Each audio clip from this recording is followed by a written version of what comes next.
ညမှာလိုက်တာတယ်ကြော်ကြီးအားပေးရတယ်စီပါတယ်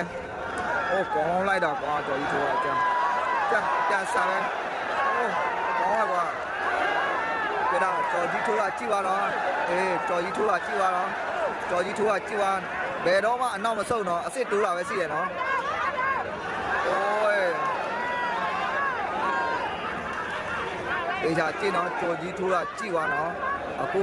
လာမဲ့မျိုးဆက်တစ်တွေလက်ပွေးဝါသနာပါတဲ့မျိုးဆက်တစ်တွေပေါ့နော်လက်ပွေးထိုးခြင်းနဲ့လက်ပွေးဝါသနာပါတယ်ဆိုတော့မျိုးဆက်တစ်တွေပေါ့နော်ကြော်ကြီးလိုမျိုးနင်းစံပြအနေနဲ့နင်းပညာယူရောအတူယူတင်တယ်နော်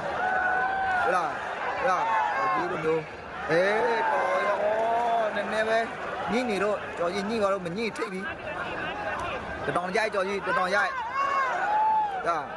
ကြော်ကြီးကထိပ်လေမာလေပဲထိတ်တွေဝင်လေထိတ်တွေမာလေပဲအဲ့လိုဖြစ်ရမယ်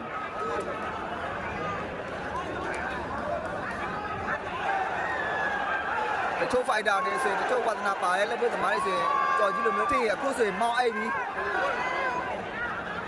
ဖြာနဲ့ခင်တော့မောင်းအိပ်ကြပြီဒါကြော်ကြီးထိုးရကြည့်နော်ကြော်ကြီးလိုမျိုးဆွဲပြစ်စီရမယ်ဒါကြော်ကြီးထိုးရတာနော်နေမဲမမလားငါပဲမမလားဆိုတော့အဲ့မျိုးယောက်ျားတတ်တယောက်ပြလာဆိုတော့အဲ့ဒါကိုပြောတာကြော်ကြီးလိုမျိုး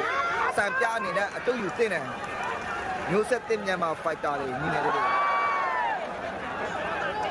ကြာနည်းနည်းမှတက်လို့မကြောက်ပါဘူး။အားကြောင့်တက်လို့မကြောက်ပါဆိုရင်ကြော်ကြီးလေးကျင့်ပုံလဲကြည့်ရပါဘူး။ဘယ်သူနဲ့မှမတူအောင်လေးကျင့်တာ။သူက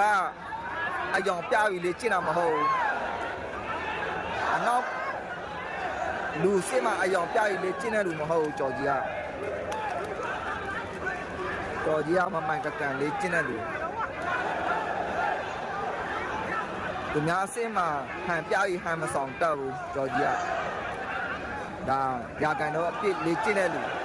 ဘလောက်ပဲထိုးနည်းနည်းမှတက်လို့မကြောက်ပါဘူးဆိုတော့အဲကြောင့်ကြော်ကြီးလိုမျိုး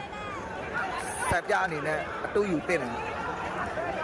မျိုးဆက်တဲ့လက်ဝဲသမားတွေလည်းအောင်မြင်ခြင်းဆိုကြော်ကြီးလိုမျိုးလေးကျင့်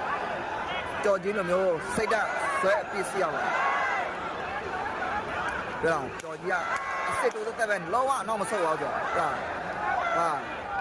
လိမ့်နေကြအနောက်ဆုတ်တက်ပဲဒါရိုက်ပလာတော့အေး